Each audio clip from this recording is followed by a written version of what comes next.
Grace Bennett stood behind the counter at Bloom and Grace, fingers wrapped around the stems of a bridal bouquet she had just finished tying. Her belly, nearly 8 months along, pressed against the edge of the table as she bent slightly to adjust a ribbon. Mrs. Cartwright's voice sliced through the air, sharp and cold, telling her they wouldn't need her anymore, that she was no longer suitable for the job. Grace didn't cry. She simply nodded, set the bouquet down, and quietly removed her apron. As she walked out, the scent of roses clung to her coat like a cruel reminder of what she was leaving behind. Snow had started to fall outside, dusting the streets in a thin layer of white that didn't soften the city's edge. She made her way down the sidewalk with her head low, passing strangers who stared a moment too long. Her building was as she had left it that morning, cracked brick and rusted railings, but something new waited.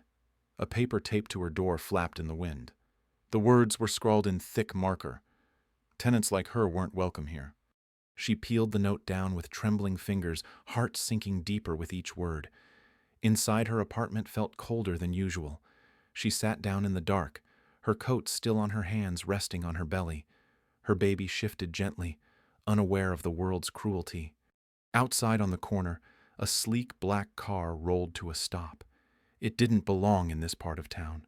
The driver stayed inside, lights dimmed, watching the windows. He didn't move, didn't speak, just waited. Something told him the woman he'd been searching for all this time was finally within reach. At 28, Grace Bennett lived a life smaller than she once imagined. She rented a dim room at the edge of downtown where the pipes leaked and neighbors whispered through thin walls. The wallpaper curled in the corners, and most evenings were spent sitting by the window, listening to the sounds of a city that didn't care if she disappeared. She used to work full-time at Bloom and Grace, a flower shop that smelled of jasmine and eucalyptus. Before her belly began to show, she was just another face arranging lilies and roses behind the counter. But once the pregnancy became visible, people began to look at her differently.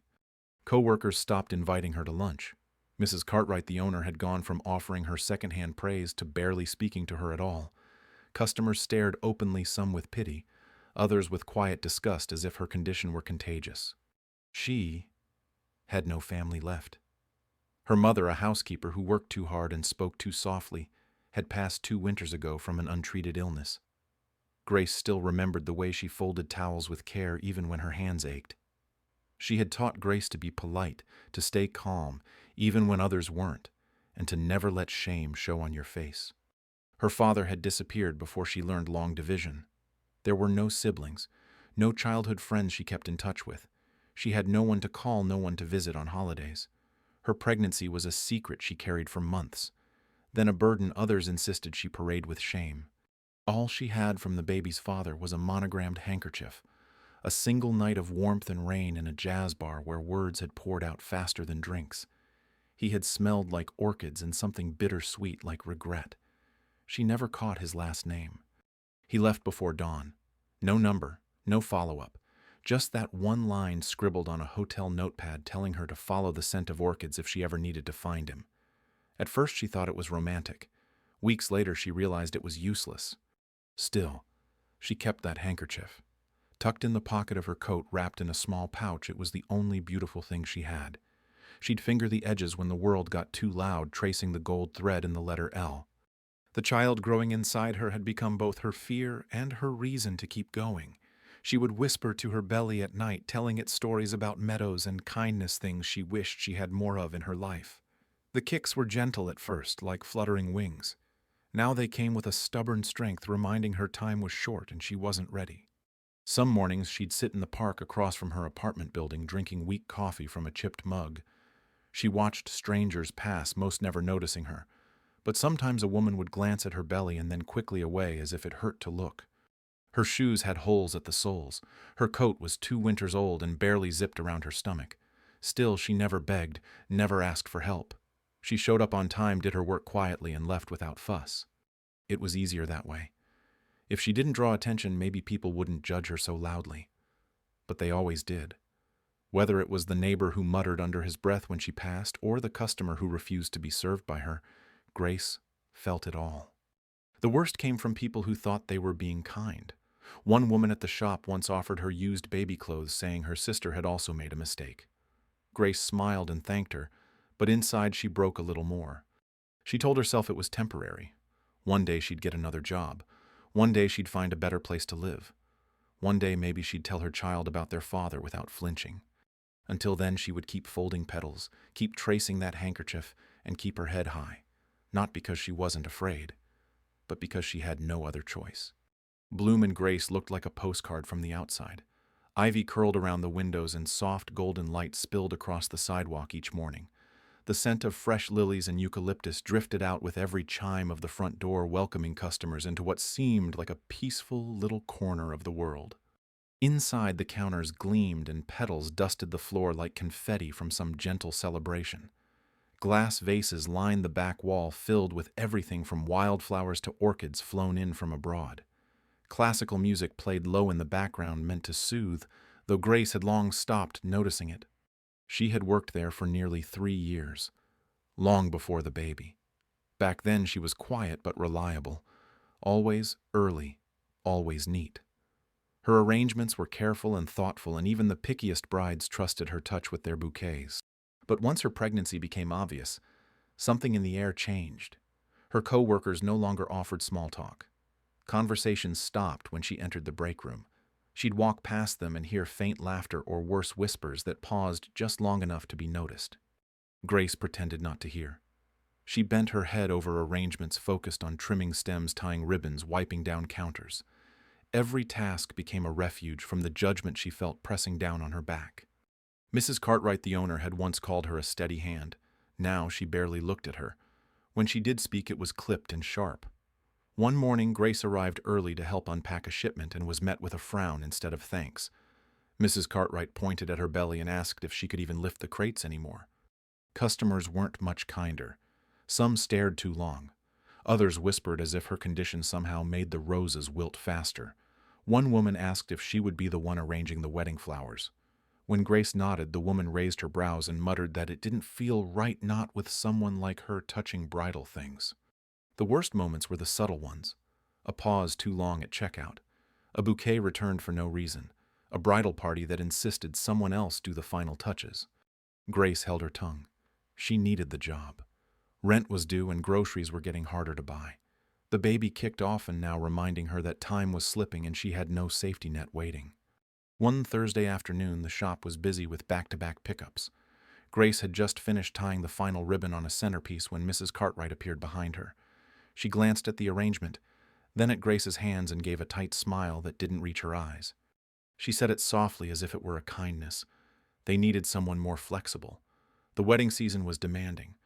Grace's condition, she said, made everything a bit complicated. Grace didn't argue. She nodded and thanked her. Then she walked into the back, took off her apron, and folded it with care. She didn't cry, not even when she passed the row of flower buckets one last time. She simply picked up her coat and walked out into the cold. Outside, the scent of roses clung to her sweater like it didn't want to let go. The wind bit at her face, but she didn't hurry. She walked slowly, passing the windows where the light still glowed soft and warm. A couple walked in laughing, never noticing her as she stepped away from the entrance. She didn't look back, not even when she reached the end of the street. The job hadn't paid much, but it gave her something to hold on to. Now it was gone just like that. No thank you. No reference. Just a reminder that people like her didn't belong in places wrapped in ribbon and lace.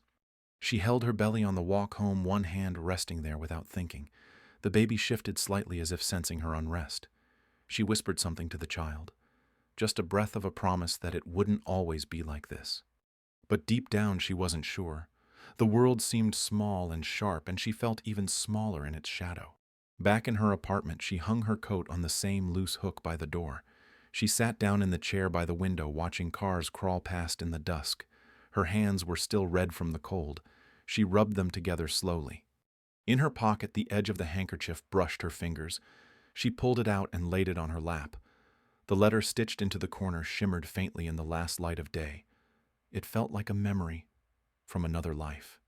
She thought of the shop, the flowers she would no longer touch, the co-workers who had never seen her, the boss who smiled like a dagger. Her heart ached not from the loss of the job, but from the quiet cruelty that had chipped away at her day by day until she had nothing left but silence. She closed her eyes and let her breath settle. The city moved around her, loud and indifferent, but inside she held still, waiting, bracing, hoping, though she no longer knew what for. The rain had been steady that night, thick and cold, soaking through Grace's coat by the time she found shelter. Her phone was dead, and the cabs had all vanished into the blur of the storm. She spotted the glow of a neon sign across the street and hurried through the downpour toward the entrance of a small jazz bar. Inside, warmth wrapped around her like a blanket. Low lights flickered against wood-paneled walls, and a slow saxophone curled through the room like a whisper. Only a few people lingered at tables, speaking in soft voices between sips of amber drinks. She slipped onto a bar stool and tried to shake the rain from her sleeves without drawing attention. The bartender gave a nod, poured her something simple. She took it without much thought and sipped, just wanting to feel something besides the cold. That's when she noticed him. A man at the far end of the bar, dressed in a tailored suit that looked slept in. His tie was loose, his hair slightly damp and tousled, like he'd walked through the same storm. He wasn't looking at anyone, just staring into his glass like it might answer something he hadn't asked aloud. Their eyes met for a moment. Not a long look, just a glance. But something about the sadness in his face felt familiar. She looked away first, but she knew he'd felt it too. That quiet recognition only two lonely people can share. He shifted his seat a little closer. Not enough to invade. Just enough to let her know it was okay. They didn't speak right away. The music filled the silence for them. Soft, slow, a little bruised. It suited the night. He asked her name. She gave her first, but not her last. He did the same. Lucas. That was all he offered. That was all she needed. They talked. Not about the weather or what they did for work. They talked about grief. About things lost and things they were too scared to want anymore. He told her about someone he failed. She told him about someone she missed. The bar faded around them until it felt like just the two of them floating in that rainy cocoon. He smelled faintly of something sweet and strange. Orchids, maybe, or some kind of expensive cologne she couldn't place. It lingered between them, soft and persistent, like a memory waiting to be made. She asked why he looked so tired. He said he had built something big and then lost someone who made it matter. She didn't pry. He didn't ask why her laugh sounded like it hadn't been used in a while. They let each other be without questions. Just comfort. Hours passed unnoticed. Her drink went warm. The bar thinned out. The music slowed even more until it was just notes drifting through empty space. Neither of them wanted to go back outside. When they finally left, it was still raining. He held the door for her, then offered his jacket without a word. She took it, and they stood under the awning while the city blurred around them. They ended up at a nearby motel. It wasn't planned, it wasn't even spoken. Just a shared look, a quiet agreement that they weren't ready to be alone again. The room was plain. Beige walls, a soft hum from the heater. They stood there for a long minute, unsure. Then he reached out, gently brushing wet strands of hair from her face. She leaned into the touch, not needing promises. Just presence. They didn't rush. Every movement was careful, like they were trying not to scare the moment away. He kissed her like he'd forgotten how and just remembered. She held him like he was something fragile. Like she was too. Later she drifted asleep to the sound of rain tapping the window. His arm draped over her, warm and solid. It felt like safety. Or maybe just a pause in the storm of her life. By morning he was gone. The space beside her was cold. But on the nightstand sat a folded piece of paper and a handkerchief with the letter L stitched in gold. The note was short. If you ever need to find me, follow the scent of orchids. Fate will do the rest. She read it twice. Then again. She told herself not to read into it, but she did anyway. The handkerchief felt heavier than cloth. She kept it in her coat pocket from that day on. She searched for him at first. Returned to the bar a few times, asked around. No one remembered him. No one had a last name. He had vanished like a dream too vivid to forget. She didn't know it yet, but that night had changed her forever. And the child she now carried was the only proof it had been real. In a glass tower high above the city, Lucas King sat in silence, staring at a scent blotter between his fingers.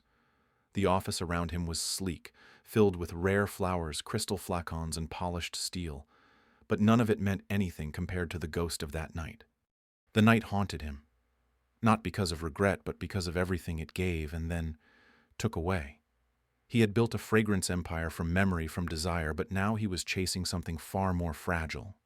He had searched for her quietly at first, sent people to ask around the jazz bar, described her softly to a private investigator.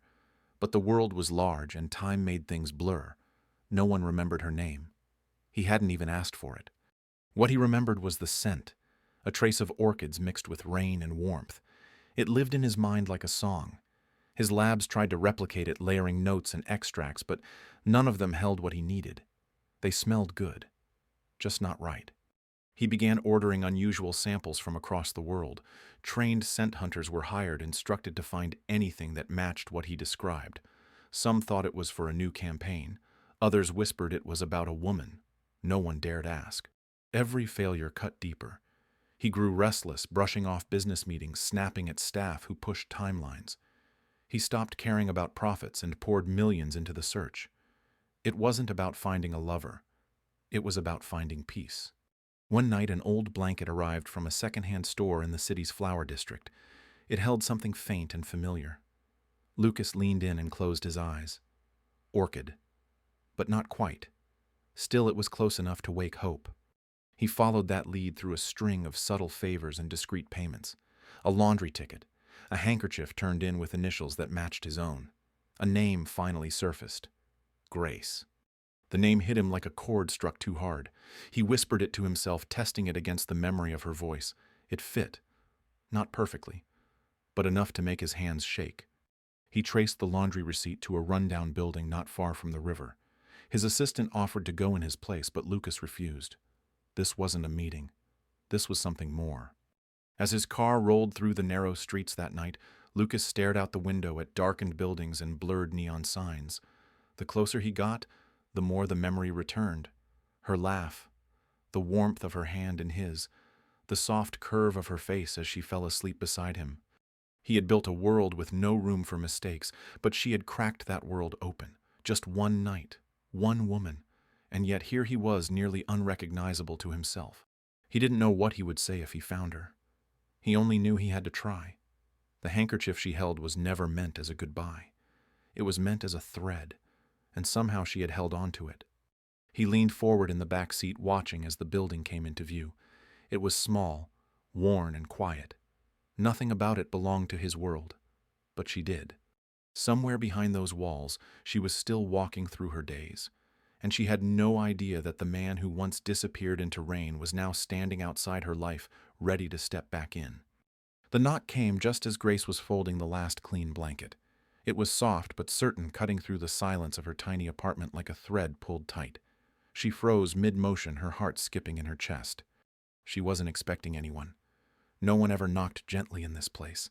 Landlords banged, neighbors yelled through doors, even delivery drivers left things without a word. But this was different. Measured. Waiting. She stepped slowly toward the door, hand pressed against her swollen belly. Her other hand hovered above the knob as if trying to feel what was on the other side before touching it. The air inside the apartment felt too still, like the whole world was pausing to see what would happen. When she cracked the door open, she saw him. He looked older than she remembered, sharper in his coat, his hair neater, his posture more sure. But it was him. Lucas. She didn't speak. She couldn't. Her throat locked and the air fled her lungs. All she could do was stare, eyes wide, heart pounding loud enough to drown out every thought. He didn't smile. He didn't offer some perfect line. He just looked at her like a man seeing sunlight after too long in the dark. His eyes flicked to her stomach, then to the chipped paint behind her, the worn carpet beneath her bare feet, the exhaustion carved around her mouth. He whispered her name. She barely heard it, but it shattered something inside her. Tears surged without warning. She turned her face to the wall, ashamed of how broken she must look. The same woman everyone had pitied or laughed at now standing in front of the only man who had seen her whole. He stepped forward, not pushing, just moving close enough to show he wouldn't walk away this time. In his hands he held a bouquet, not showy, just white orchids, simple and deliberate. She couldn't stop the sob that escaped. It came from deep inside, a sound she hadn't made in months. Her knees threatened to give out, and he caught her elbow gently, just enough to keep her upright. His touch was warm and steady. She backed into the apartment, slowly letting him follow. He took in everything: the narrow bed, the flickering lamp, the handwritten note on the table that said, "Leave, or we'll make you." His face tightened, not in judgment, but in anger. Not at her, at the world that had left her like this. She sat on the edge of the bed, arms wrapped around herself like armor. He didn't speak yet. He just knelt on the floor in front of her, lowering himself to her level. His expensive coat picked up dust, but he didn't care. His eyes stayed locked on hers. He reached into his pocket and held out something small. The handkerchief. The one she had kept all this time. Except now, there was a second one. A match to hers. The same stitching. The same letter. L. Her breath hitched. The memory of that night came rushing back thick with jazz and rain. She looked from the cloth to his face and shook her head, unsure if she could trust what she saw. He spoke slowly, voice rough. He said he was sorry. Said he had left because of fear, not because she wasn't enough. Said he had searched. Every day. Because he never forgot her. Because he couldn't. She watched his mouth move, heard his words, but her mind raced. Could she believe this? Could she let herself feel safe again? Then he said the words that undid her. You were never a mistake. You were the first thing that felt real. She reached out without thinking, just touched his hand barely, and he covered her fingers with his. The room blurred at the edges. Her heartbeat slowed, then steadied. Outside the door, someone was watching, a neighbor who had once called her names. The woman gasped and backed away when Lucas turned his head. Grace noticed the hush settle in the hallway. The same people who had called her shameful now stared in silence. Lucas stood and pulled her up with him. He didn't ask. He simply said she wasn't staying there one more night. She wanted to argue, but she was too tired. And for the first time, she didn't feel afraid. He packed what little she had while she stood like someone in a dream. He moved with care, folding her things, touching nothing he shouldn't. They walked out together, past the notes on the wall, past the people who once laughed. No one dared speak this time. Lucas held her hand the whole way down. A black car waited at the curb. The driver opened the door without a word. Grace hesitated just a second before stepping in. Her heart trembled, but she kept her eyes on the man who had come back. As the car pulled away, she didn't look back. She didn't need to. The shame, the stares, the cruel notes, she left them behind. In their place, a new beginning waited. And this time she wouldn't face it alone. Grace didn't speak much the first night in the penthouse. She moved through the space like a ghost in borrowed skin, unsure where to sit, what to touch. Everything gleamed too brightly, like it might shatter under her hands. She kept her shoes on even after Lucas told her she didn't have to. She sat stiffly on the edge of a velvet chair, eyes tracing the lines of the marble floor. Her coat stayed buttoned until he gently coaxed it from her shoulders, saying nothing about the worn fabric or missing button. The staff had been dismissed. It was just the two of them, and the silence stretched between them like a quiet understanding. Lucas offered her tea. She held the cup with both hands as if anchoring herself. Her eyes didn't quite meet his yet.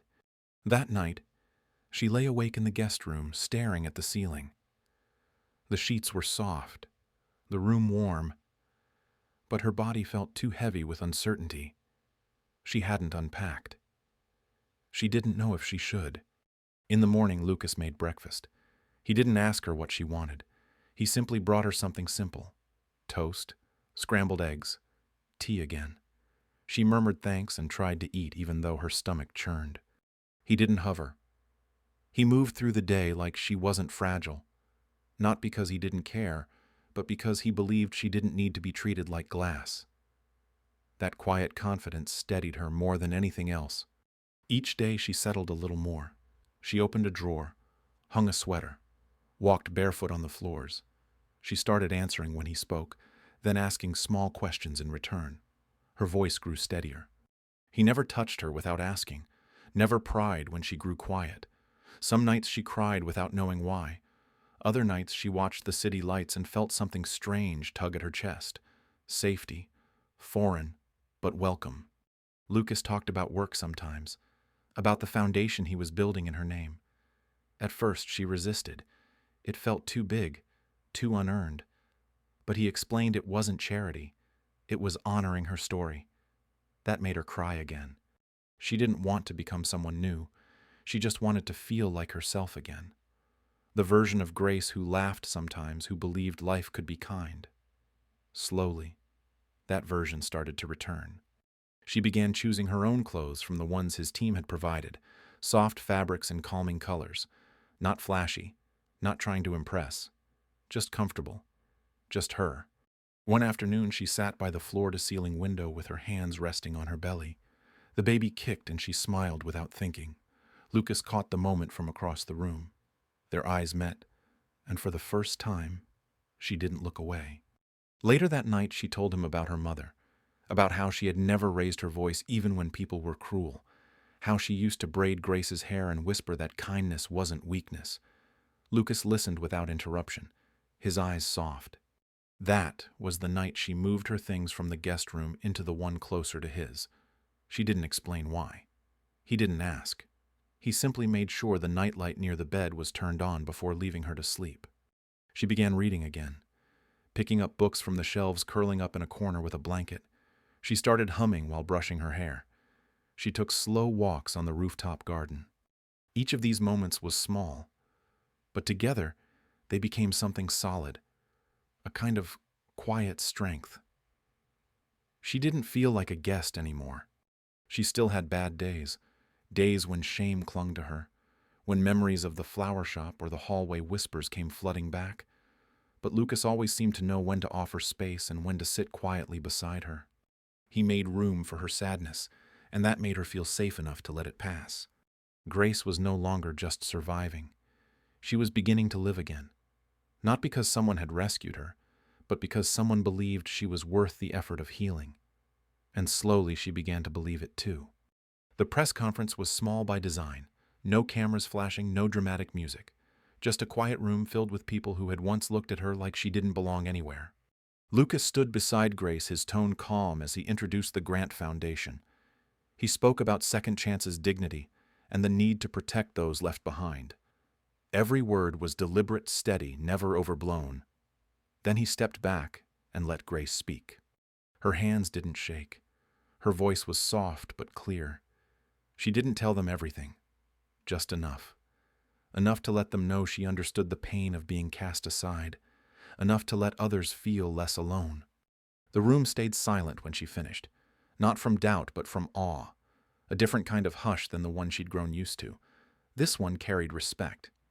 The Grant Foundation opened its first center within weeks, a small warm space with pastel walls and shelves stocked with baby clothes, food, and books. Grace visited quietly, no entourage. She sat with women on worn couches, listened more than she talked. One mother cried while holding her newborn. Another showed Grace the eviction notice that had landed 2 days after her boss discovered she was pregnant. Grace didn't offer big speeches. She offered help. A doctor's appointment. A room. A job lead. Lucas handled the operations behind the scenes. Grace became the soul. She knew what these women needed because she had once needed the same. Not pity, not lectures, just someone who believed they were worth saving. Old neighbors now sent her letters asking for advice. Some tried to rewrite their past treatment, pretending they had always supported her. Grace read their words, then folded them away in a drawer. She didn't need apologies to move forward. Even Mrs. Cartwright reached out. Her message was full of excuses. Grace didn't reply. Instead, she focused on organizing a food drive for expecting mothers too tired to argue for themselves at grocery counters. The media called her a miracle story. She didn't think of herself that way. She was just someone who got up again, who chose not to become bitter. When they asked about the handkerchief that started it all, she smiled and said it was simply a thread, one that led her out of silence. She gave her time to the foundation without asking for recognition. Some days she stood outside donation centers in the cold, handing out warm packs to mothers with strollers. Other days she sat in the office sorting paperwork late into the night. Lucas watched her grow into her role with a kind of quiet pride. He never tried to take credit. He simply stood near when she needed support and stepped back when she didn't. At one donor event, a former co-worker approached her, a woman who once whispered behind her back. Now she stood with a drink in hand and a nervous smile. She called Grace an inspiration. Grace thanked her and moved on. It wasn't bitterness that drove her now. It was purpose. She wanted no revenge, only change. Grace learned how to speak on panels, guide board meetings, and review grant applications. She learned how to say no, how to draw lines. Her old life had taught her to keep her head down. Her new one taught her to lift others up. She didn't pretend to have it all figured out. There were still hard days, times she cried in the shower, overwhelmed by the weight of it all. But now, she had support. She had a voice. And she had a reason. People called the Grant Foundation a success. Grace called it a beginning. It was her way of repaying the women who never judged her, and the strangers who showed her kindness when the world had turned its back. She visited every new location that opened. She held babies, hugged mothers, and looked into eyes that reminded her of who she used to be. That recognition always tightened her chest, but it also gave her strength. No building felt as heavy as the flower shop had. No hallway echoed with cruelty. Grace carried herself with calm certainty, even when some still tried to question her worth. She didn't argue. She didn't need to. Her actions spoke louder. And so, the Grant Foundation rose, not on the back of power or money alone, but on the quiet dignity of a woman who once walked home through a cold city clutching an eviction notice and a handkerchief. A woman who now held doors open for others, one kind step at a time. Grace stood across the street from her old apartment building, hands tucked into her coat pockets as a soft breeze tugged at her hair. The windows looked the same, streaked with city dust and time, but they no longer held power over her. She didn't need to go inside to know that part of her life had ended. She passed by Bloom and Grace too, pausing just long enough to glance at the display window filled with tulips and tulled ribbons. A new girl stood behind the counter, smiling, unaware of the past woven into those walls. Grace didn't go in. There was nothing left to reclaim. Her life now lived in different rooms. Sunlit mornings in the penthouse nursery where Lily's soft coos filled the quiet.